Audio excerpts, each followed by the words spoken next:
أن محمدا عبده ورسوله يا أيها الذين آمنوا اتقوا الله حق تقاته ولا تموتن إلا وأنتم مسلمون يا أيها الناس اتقوا ربكم الذي خلقكم من نفس واحدة وخلق منها زوجها وبث منهما رجالا كثيرا ونساء واتقوا الله الذي تسألون به والأرحام إن الله كان عليكم رقيبا يا أيها الذين آمنوا اتقوا الله وقولوا قولا سديدا يصلح لكم أعمالكم ويغفر لكم ذنوبكم ومن يطع الله ورسوله فقد فاز فوزا عظيما أما بعد فإن أصدق الحديث كتاب الله وخير الهدي هدي محمد صلى الله عليه وسلم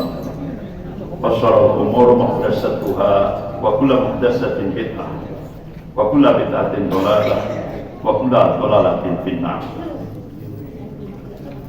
Masyarul muslimin rahimakumullah, mohon maaf nanti waktu sampai maghrib selesai, sampai isya selesai, karena saya harus melanjutkan ke As-Sokirin, Sungai Baru.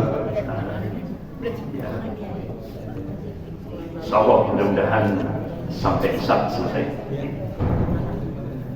Malam hari ini, Bapak-bapak, Ibu-ibu yang dimuliakan Allah, kita mencoba membahas tentang tema mewaspadai fitnah akhir zaman. Karena kita hidup di akhir zaman. Kita adalah umat akhir zaman. Bapak-bapak, Ibu-ibu yang dimuliakan Allah,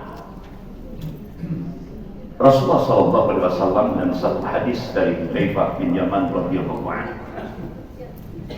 Qala Rasulullah SAW, "Takunu nubuwwah fikum masyaallah an takuna kumayatauha idza sya'arafaha."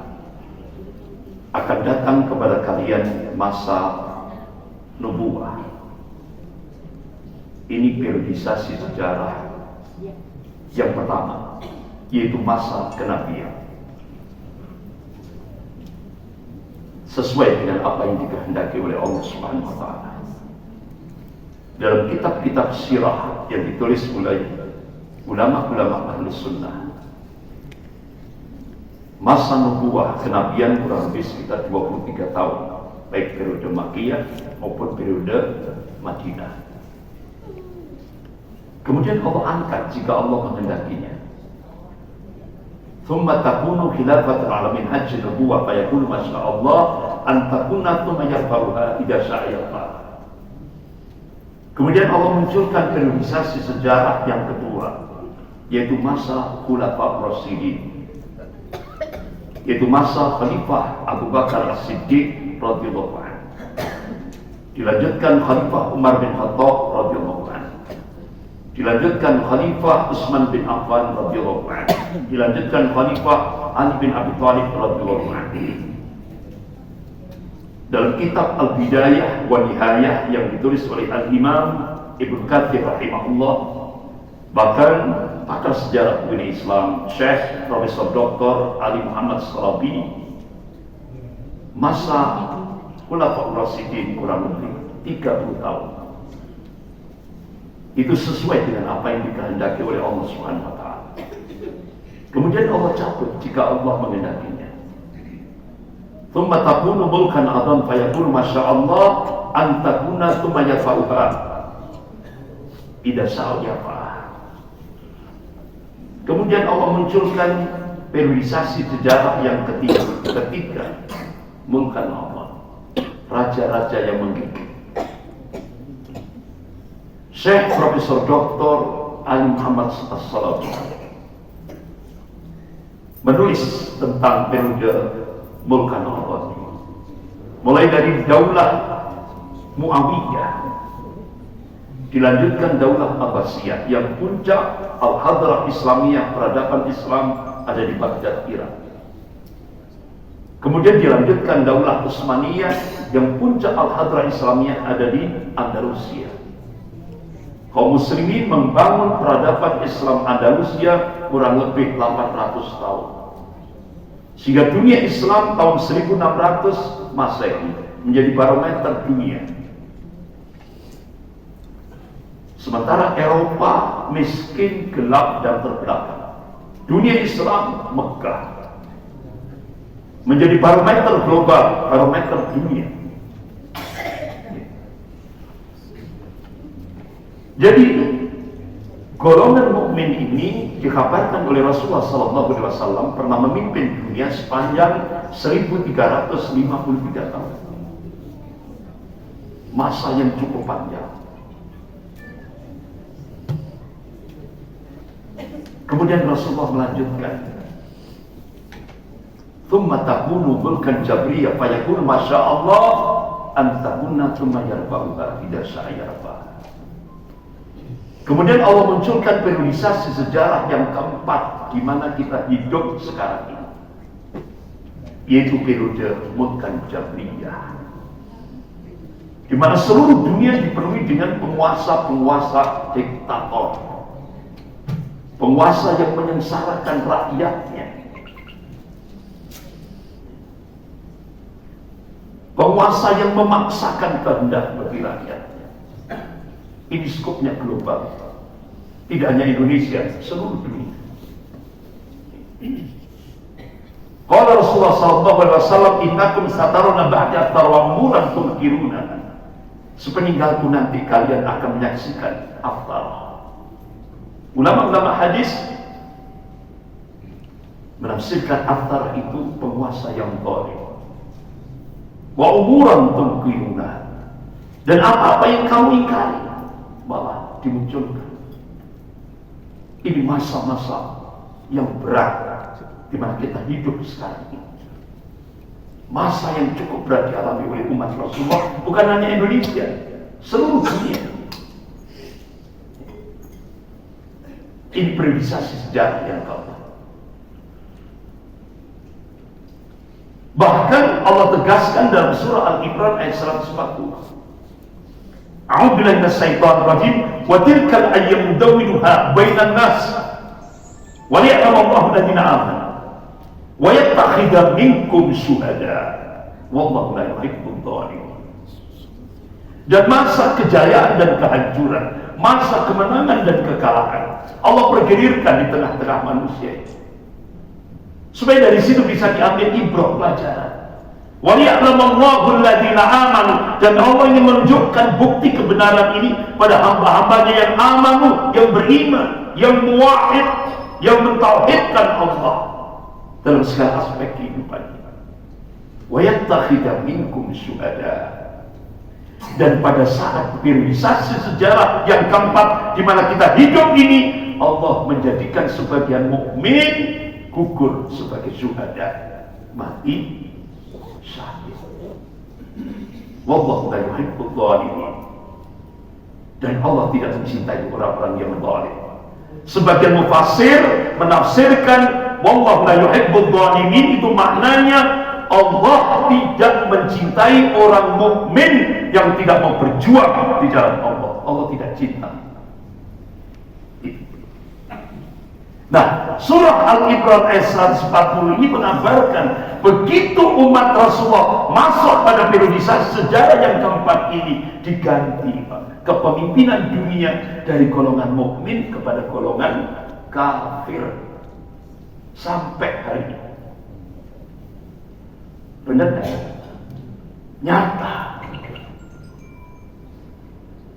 Kita seluruh dunia Islam dikendalikan oleh golongan kafir sampai hari ini.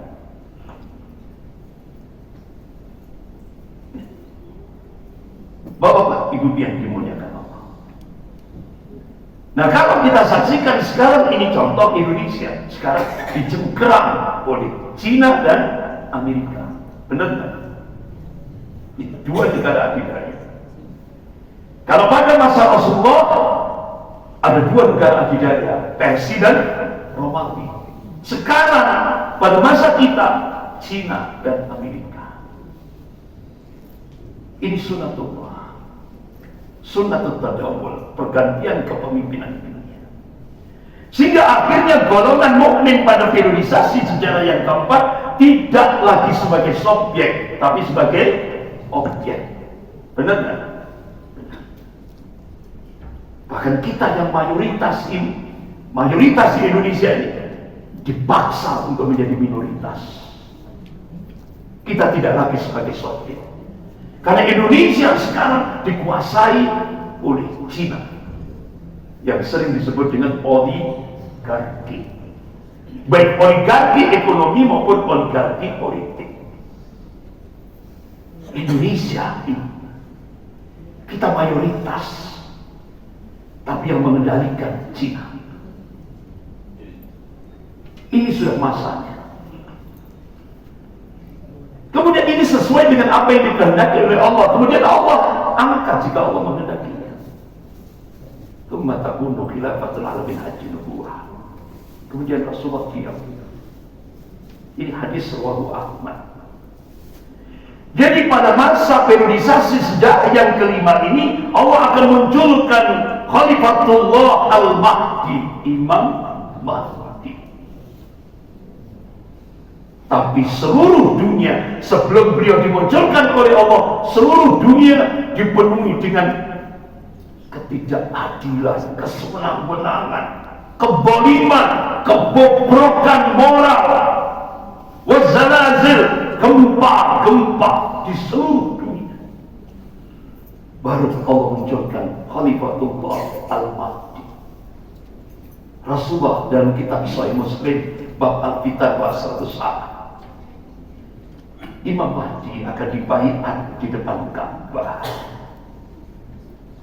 tepatnya di antara Hajar Aswad dan Maqam Ibrahim, di tengah-tengahnya beliau dibaiat. Rasulullah perintahkan kepada umatnya seluruh dunia, termasuk Kalimantan, Banjarmasin, semua untuk berbaiat kepada Khalifatullah Al-Mahdi, Imam Mahdi. Tapi sepertinya kita tidak sampai, karena ini diprediksi 1500 Hijriah, sementara sekarang 1444 Hijriah, berarti kurang 56 tahun. Umur kita sekarang berapa? Sampai tidak ditambah 56 tahun? Ya kalau rata-rata umur kita 50, tambah 56, ada tidak orang yang umurnya 106 tahun?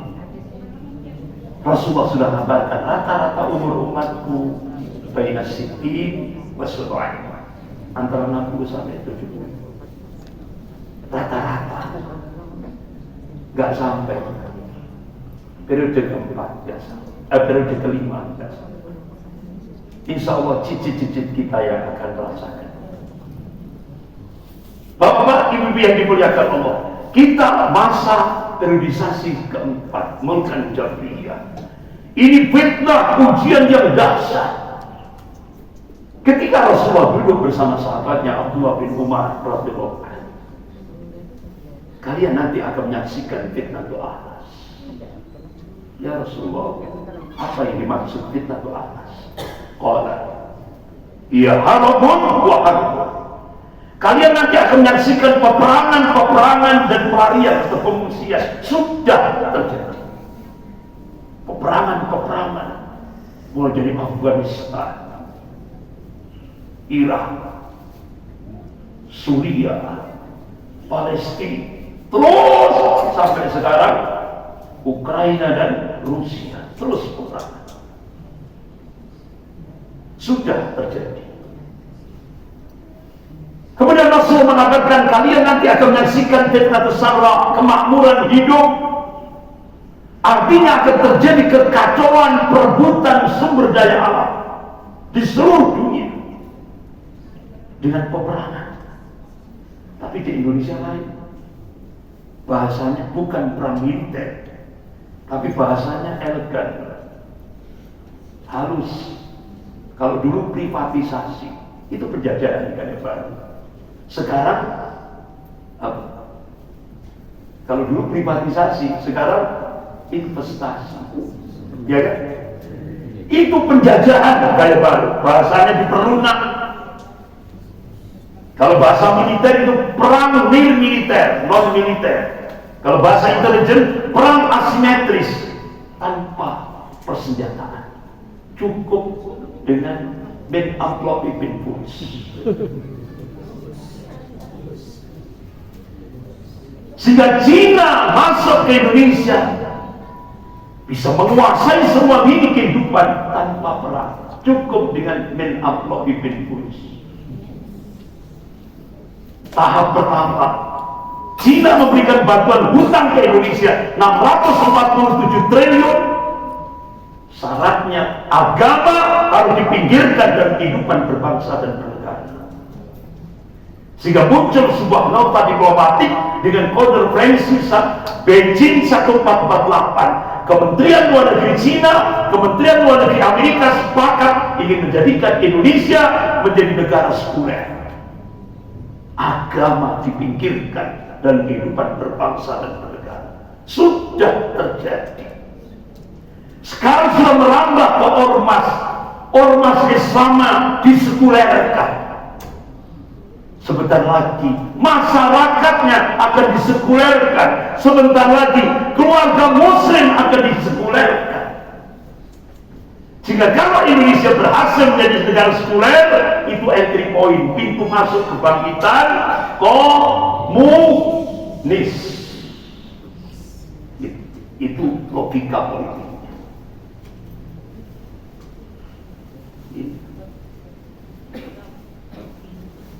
Sehingga Freeport dikuasai adidaya Amerika. Ada tambang emas yang lebih besar dari Freeport Halmahera. Tambang emas yang lebih besar dari Freeport Papua Halmahera, Maluku dikuasai Cina. Tambang nikel terbesar milik Indonesia dikuasai Cina. Indonesia dikasih 5%. 95% dikuasai Cina. Hanya dengan investasi Men Amplop Ipin Puls. Jadi ternyata di Indonesia ini banyak pengkhianatnya daripada penyelamat bangsa. Yang paling banyak pengkhianat bangsa.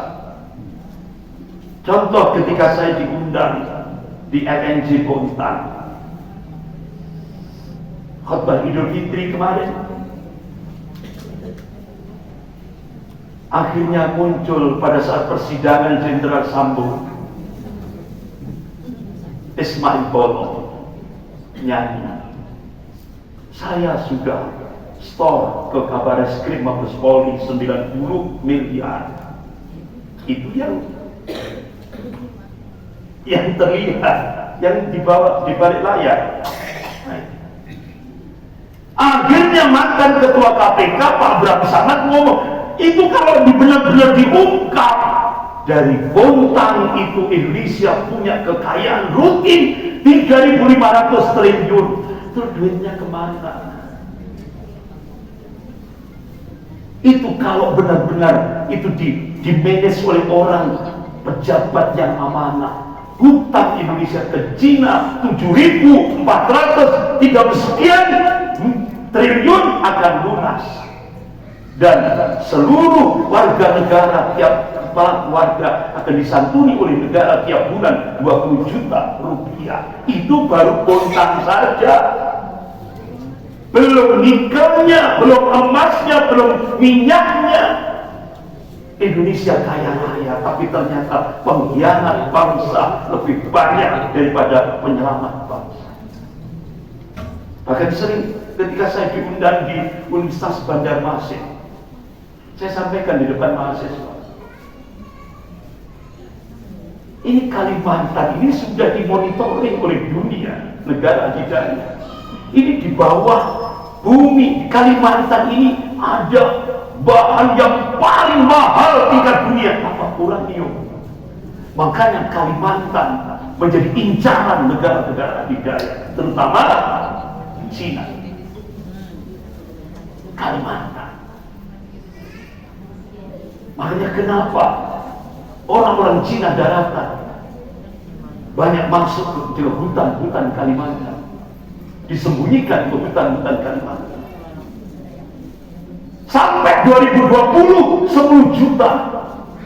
Sehingga pemerintah langsung menyambut dengan ahlan wa sahlan bihudurikum. Orang-orang Cina, 19 bandara udara dan laut disiapkan oleh pemerintah untuk menyambut orang-orang Cina daratan. Karena Indonesia hutang tahun pertama 647 triliun. Pakar-pakar intelijen negara, Jenderal Sutioso, mantan kepala bin, mereka tidak akan balik. Kita mau Indonesia ini, kita itu mau dibuat seperti Palestina. Bangsa Yahudi dulu jadi pengungsi, sekarang jadi pemilik. Nah sekarang Cina masuk banyak di Kalimantan, di Sulawesi. Mereka nanti akan menguasai. Pribumi akan dipinggirkan. Ini Bapak-bapak, ibu yang dimuliakan Allah, ini akan terjadi perebutan sumber daya alam. Kemudian kalian nanti akan menyaksikan fitnah Duhaimah. Ini kekacauan karena susahnya membedakan mana yang hak, mana yang batil. Rasulullah mengabarkan, qala sallallahu alaihi wasallam, sayati 'alan nas sanawatun qada'atun. Kalian nanti akan menyaksikan yaitu tahun-tahun yang penuh tipu daya, tahun-tahun yang penuh penipuan. Apakah di Indonesia zaman hoax? Apa Pak? Ibu kalau nyebutnya apa? Hoax. Zaman hoax. Yang hak dikatakan batil, yang batil dikatakan hak. Orang yang amanah, orang yang jujur disingkirkan, pengkhianat diberi kedudukan, bahkan dimulia-muliakan. Orang dungu dimuliakan, ulama direcehkan. Ulama dikriminalisasi. Apa sudah terjadi di Indonesia? Sudah. Ini sudah dikabarkan oleh Rasulullah 1444 tahun yang lalu. Terjadi di Indonesia. Inilah yang disebut dengan zaman kegelapan, masa kegelapan. Artinya bukan terus saja kita di mana-mana gelap gulita, bukan. Ini fitnah Duhaimah. Inilah yang disebut dengan dahsyatnya, yaitu fitnah kegelapan. Jadi kata Ad-Duhaimah itu bentuk tasghirnya dalam bahasa Arab itu dahmah, artinya hitam, gelap, kegelapan. Ini bahasa kinayah, kiasan, perumpamaan. Apa wujud konkretnya? Rasulullah mengabarkan, qala Rasulullah sallallahu alaihi wasallam, yusbihu rajulun mu'minan wa yumsi kafir, atau yumsi mu'minan wa yusbihu kafiran, yabi'u dinahu bi'ardi minad dunya.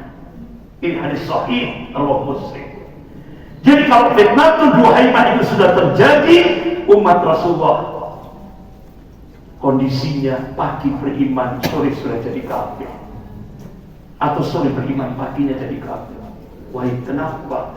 Qala yabi'u dinahu bi'ardi minad dunya. Banyak yang menjual agama demi jabatan, pangkat, kedudukan, popularitas dan sebagainya. Dan itu sudah terjadi di Indonesia. Nah, kalau sudah fitnah Duhaimah ini sudah terjadi, umat Rasulullah akan terbelah menjadi dua kelompok, mukmin sejati dan munafik sejati. Mudah-mudahan jamaah Masjid Al-Muslimun mudah-mudahan diberi keistiqomahan untuk tetap menjadi mukmin sejati. Amin, amin ya Rabbal. Bahkan di Indonesia sekarang tren berbondong-bondong mau jadi munafik. Tren di Indonesia sekarang untuk meraih sebuah jabatan, pangkat, kedudukan, popularitas, berbondong-bondong untuk jadi munafik. Ini sekarang lagi tren, bahkan antri. Ini di Indonesia sekarang. Ngeri, ngeri. Padahal Allah sudah ingatkan dalam surah An-Nisa ayat 145. A'udzubillahi minasyaitonir rajim. Innal munafiqin fi darkil asfali minan nar. Sesungguhnya orang munafik itu nanti di neraka akan diletakkan di dasarnya neraka. Naudzubillah, naudzubillah min dzalik. Jadi ternyata lemahnya umat Islam di Indonesia bukan karena kuatnya orang kafir, tapi lemahnya umat Islam di Indonesia karena terlalu banyak orang munafik. Dia jual agama demi pangkat, jabatan, kedudukan. Astagfirullah. Ini masanya, kita hidup di periodisasi sejarah yang keempat. Ini masanya. Apa kalau orang Jawa itu ada Joyoboyo, zaman edan, neorai dan ora keduman. Jadi zaman gila, kalau ndak gila ndak dapat. Jadi sekarang itu harus jadi gila dulu, baru dapat. Harus gila dulu sekarang baru dapat. Artinya kalau menurut konsep Islam bukan zamannya yang gila, manusia. Itu menurut konsep Islam, manusia yang gila. Jadi sekarang tahun 2023 ini kita menghadapi tahun kegelapan. Sudah paham tahun kegelapan tadi? Yaitu mukmin sejati dan munafik sejati. Makanya ketika kita bangun di hadapan Allah sepertiga malam, yang zil rabbuna ya sami dunya sulutul akhir. Allah turun di langit bumi pada sepertiga malam, 2/3 malam akhir. Kita bersimpuh di hadapan Allah, kita teteskan air mata saat akhir sujud kita. Allahumma as'aluka al-husna. Setelah kita baca tasbih, kita berdoa kepada Allah pada saat sujud akhir. Allahumma inni as'aluka al-husnal khatimah. Ya Allah, berilah aku akhir yang husnul khatimah. Allah marzuqni taubatan nasuha qabla al-maut. Ya Allah, berilah aku rezeki berupa taubatan nasuha sebelum kematianku, ya Allah. Allah yang qalibal qulub, tsabbit qalbi ala din. Ya Allah, Engkau yang bolak-balikkan hati, teguhkan hati hamba-Mu ke dalam agama. Ini doa, jangan ditinggalkan. Pada saat sujud akhir, saat sholat malam, sholat lain, selesai baca tasbih. Karena kita hidup di akhir zaman yang penuh dengan ujian. Jangan dilupakan. Allah yang bolak-balikkan hati. Kita mohon ya Allah, tsabbit qalbi ala din, teguhkan hati hamba-Mu ke dalam agama ini. Karena kita 2023, 2024 ini tahun-tahun yang penuh kegelapan. Bapak-bapak, ibu yang dimuliakan Allah, ini tadi sudah saya sampaikan. Nah sekarang bagaimana kiat supaya kita selamat? Kita kembalikan pada Al-Quran dan As-Sunnah. Rasulullah SAW memberikan kiat, cara, metode supaya kita selamat ketika kita memasuki tahun yang penuh kegelapan, yaitu fitnatul du'aimah. Yang pertama,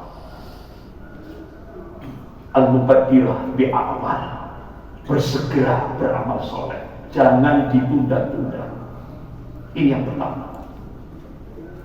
Kalau kita ingin diselamatkan oleh Allah pada fase keempat ini, periodisasi sejarah yang keempat, segera beramal soleh, jangan ditunda. Kalau sudah ada niat beramal soleh, jangan ditunda. Ada jamaah saya, ibu-ibu,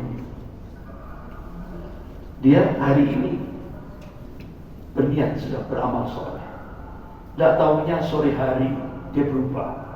Sudah, nanti saya serahkan pada anakku. Qadarullah, malam hari ibu ini meninggal. Pertanyaannya, apakah anaknya melaksanakan? Na'udzubillah, na'udzubillah. Oleh karena itu, begitu kita ada niat, ya Allah, mudahkan aku ya Allah untuk amal soleh hari ini, ya Allah. Jangan ditunda. Karena al-maut senantiasa mengintai kita. Kematian, kapan kita mati, di mana kita mati, dalam kondisi apa kita mati, hanya Allah yang tahu. Kita terus digitai oleh al-maut.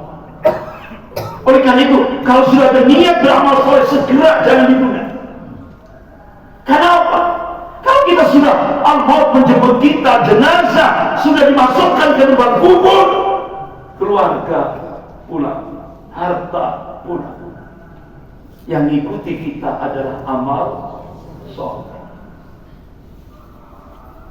Jangan sampai kecewa, jangan sampai putus asa, segera beramal soleh.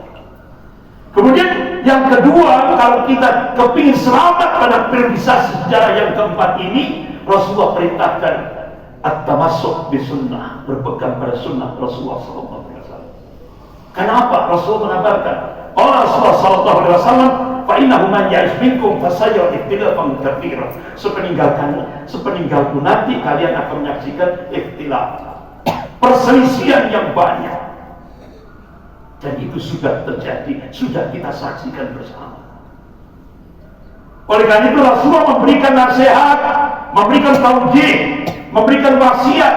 Qala Rasulullah sallallahu alaihi wasallam, "Fa alaikum bi sunnati wa sunnatil khulafa'ir rasyidin al-mahdiyyin min ba'di, tamassaku biha wa adu 'alaiha bin nawajib." Berpegang teguhlah kalian pada sunnahku dan sunnah khulafa'ir rasyidin al-mahdiyyin yang diberi petunjuk min ba'di, sesudah. Bahkan Rasulullah memberikan penegasan, tamassaku biha wa adu 'alaiha bin nawajib, pegang kuat sunnah Rasulullah, gigitlah sunnah Rasulullah itu dengan gigi geraham. Ini bahasa kinayah, artinya kita disuruh konsisten pada sunnah Rasulullah, baik dalam kehidupan berpribadi, berkeluarga, bermasyarakat, berbangsa, bernegara, karena Rasulullah uswatun hasanah. Kemudian kiat yang keberapa? Ketiga, arju bilal ulama, kembali ke ulama, kembali ke ulama. Ulama yang mana? Karena pada periodisasi sejarah yang keempat ini paling banyak ulama Ulama su itu kata Ibnu Qudamah dalam kitabnya Minhajul Qasidin. Ciri ulama su, ulama yang dengan ilmunya dia bernikmat-nikmat dengan dunia. Ulama yang dengan ilmunya dia mencari kedudukan di sisi ahli dunia. Kata Ibnu Qayyim al-Jauzi rahimahullah, ulama itu su itu dengan ucapannya dia ngajak ke surga, dengan perbuatannya dia ngajak ke neraka. Itu ulama su. Rasulullah mengabarkan ini manusia yang paling jahat di kolom bumi. Nanti nerakanya beda. Untuk ulama-ulama su disiapkan neraka khusus, satu lembah di dalam neraka, namanya Jubul Husni.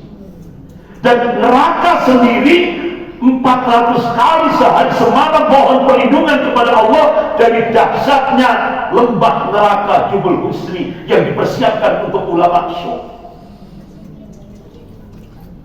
Dahsyat ulama su. Dia tidak mengajak untuk ati Allah wa ati Rasul, tapi dia ngajak untuk menyelisihi Allah dan Rasul. Kemudian yang keempat, Bapak-bapak, Ibu yang dimuliakan, kuatkan kesabaran. Kuatkan kesabaran. Tidak cukup hanya sabar, tapi sabar yang wajar. Kenapa kita hidup sekarang ini dipenuhi dengan fitnah-fitnah akhir zaman, semakin akhir semakin dahsyat.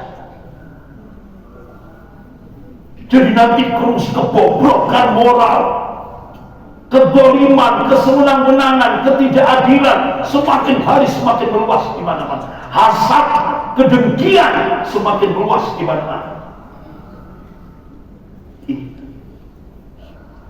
Oleh karena itu dibutuhkan sabar yang kuat. Allah ingatkan dalam surah Al-Imran ayat 200. A'udzubillahi minasyaitonir rajim.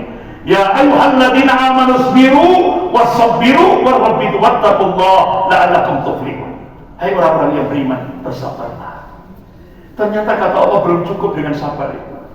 Wasabbiru, dan kuatkan kesabaran. Tidak cukup hanya sabar, tapi diperintah lagi oleh Allah, kuatkan kesabaran. Warab itu, arribat itu kalau diterjemahkan secara tekstual, bersiap-siap di perbatasan negeri. Kalau kita korelasikan dalam kehidupan ini, artinya apa? Tingkatkan waspadaan. Karena yang goncang iman kita itu banyak. Wattaqullah, dan tingkatkan kualitas ketakwaan kepada Allah. La'allakum tuflihun, supaya kamu sukses di dunia wal akhirah. Yang terakhir, yang kelima, ad-du'a, doa. Qala Rasulullah sallallahu alaihi wasallam, ad-du'a kuhul ibadah. Ini hadis sahih rawahu Ahmad.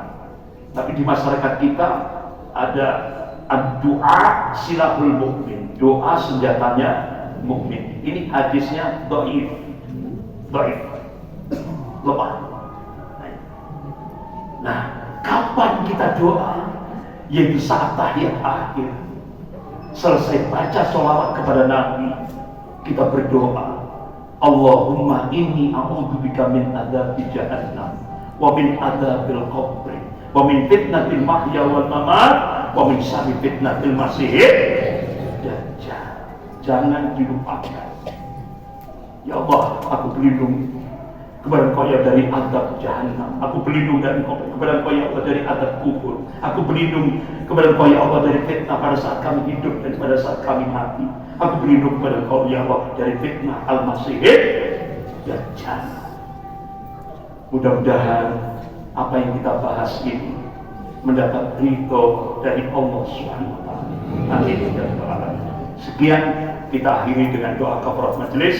Subhanallahumma wa bihamdika asyhadu an la ilaha illa anta astaghfiruka wa atubu ilaik. Wabillahi taufiq wal hidayah. Wassalamualaikum warahmatullahi wabarakatuh.